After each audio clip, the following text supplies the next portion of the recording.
Welcome to Roman on CVI.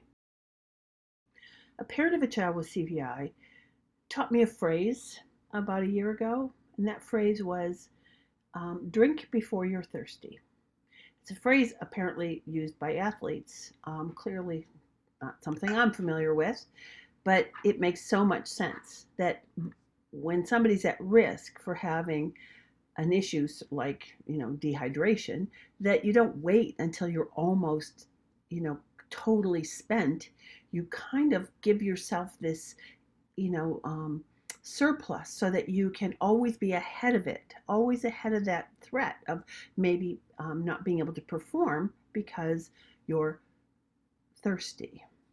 Children with CVI have the same concern, and they need to drink before they're thirsty in a different way.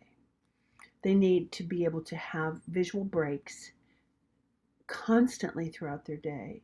People have to be able to read their cues and not stress them visually so that they don't get to that place where the only way they can respond is by either falling asleep or just falling apart. So let's talk a little bit more about visual fatigue and CVI. Last week at Pediatric View, I saw a child who worked really hard with me, and he gave it his all. He was just with me every step of the way, seemed to be engaged and working hard, but I began to notice that he was getting closer to his material. I began to notice that he was slow, his rate of response was slowing down. I began to notice that he was trying to distract me a little bit to something else.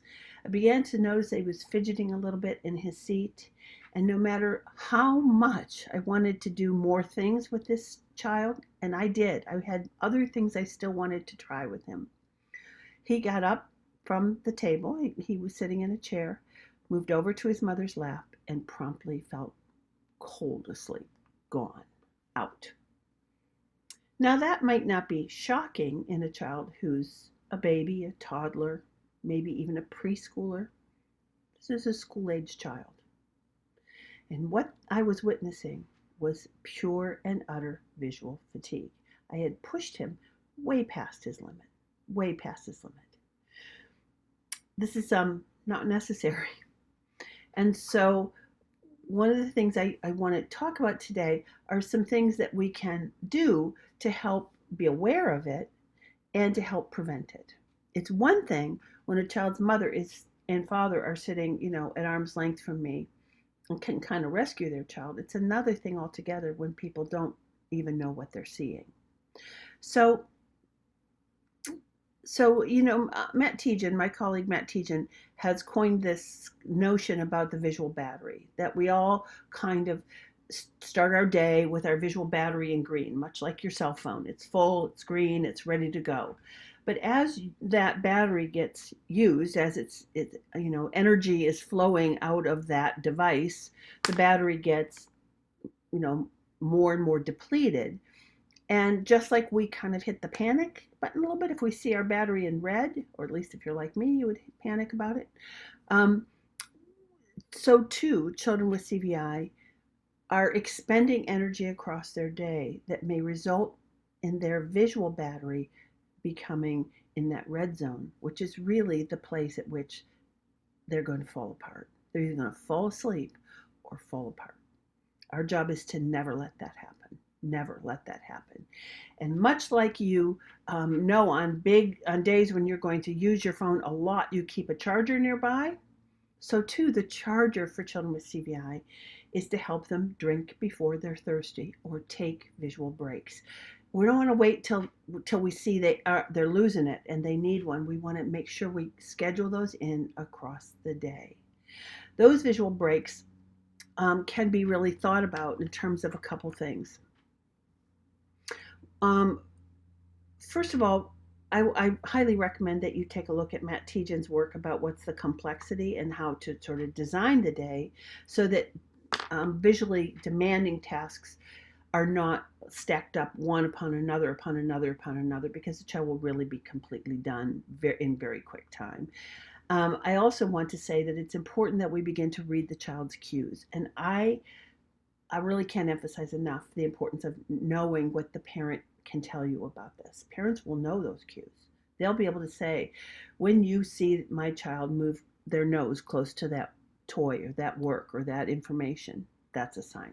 When my child begins to really act terribly distracted, when my child starts to say they need a drink, or my child begins to put their head down, or they begin to push things away, or they begin to fidget in their chair, the cues can be as varied as the child themselves, and they should be identified per child, not per me or per my experience, but based on what the parent can help you identify about that individual child. We also need to know that we should read behavior as vision. You know, all behavior is language. It means something. It's communication of some sort. So when the child with CVI begins to show behavior that you see is beginning to sort of cycle up or go way low, know that what you're really seeing is impact to vision in many cases.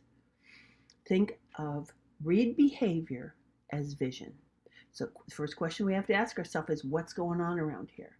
There's a young woman that I work with who it just never fails that when she, I'm in the classroom with her and there are other people talking, even if they lower their voices, even if they go behind a barrier, she's fully aware they're there.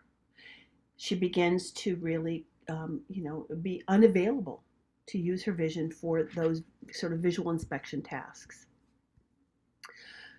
Her responses won't be the same as somebody else's, but I need to know them. And you know who knows them the best? Her parents.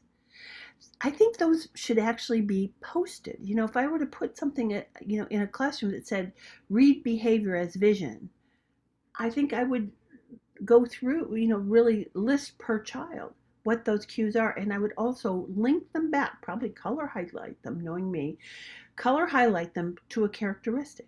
Overly complex. The sensory environment is overly complex. The materials are overly complex. Visual latency. This child's latency is getting really long. Therefore, that's a cue. This child's getting stressed. They're getting exhausted.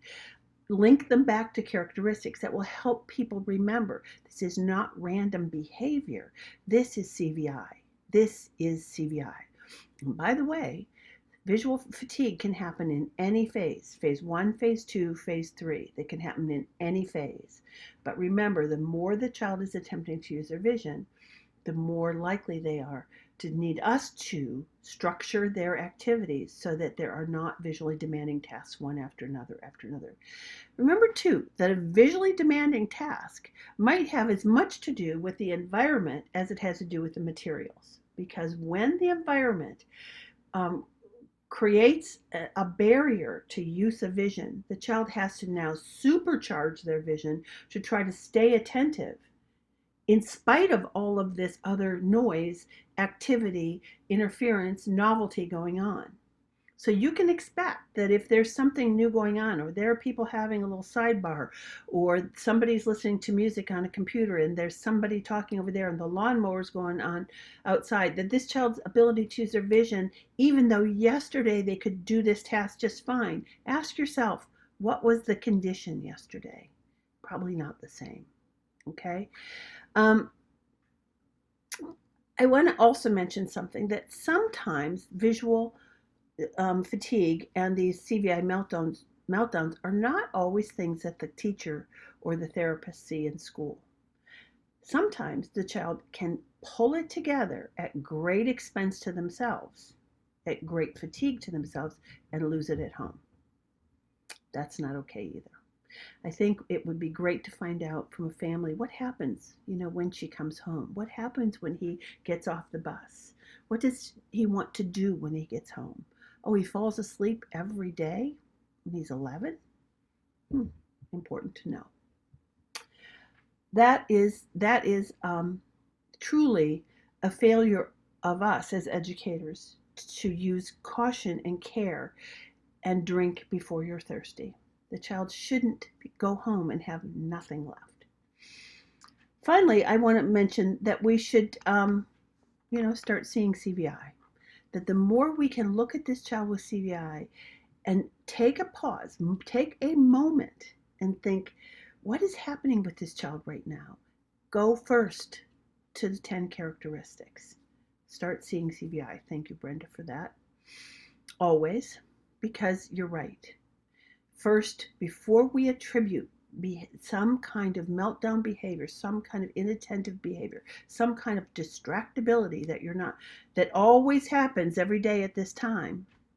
Sometimes before we see that reluctance to go to the cafeteria, sometimes before we say, oh, her vision's not on today, we should start seeing CVI. Remember, for children with CVI, their ability to sustain a visual task that might even look like it's pleasurable to them could be equivalent to us being asked at 3 in the morning after being up all day and into the night to solve a really important calculus problem, or if you're good at calculus, maybe read Noam Chomsky. Those are hard things. So I just want to remind folks, and then remind myself, of course, that visual fatigue is a really important kind of side effect of CVI that can occur in all phases of CVI and can interfere with that child's ability to participate. Thank you.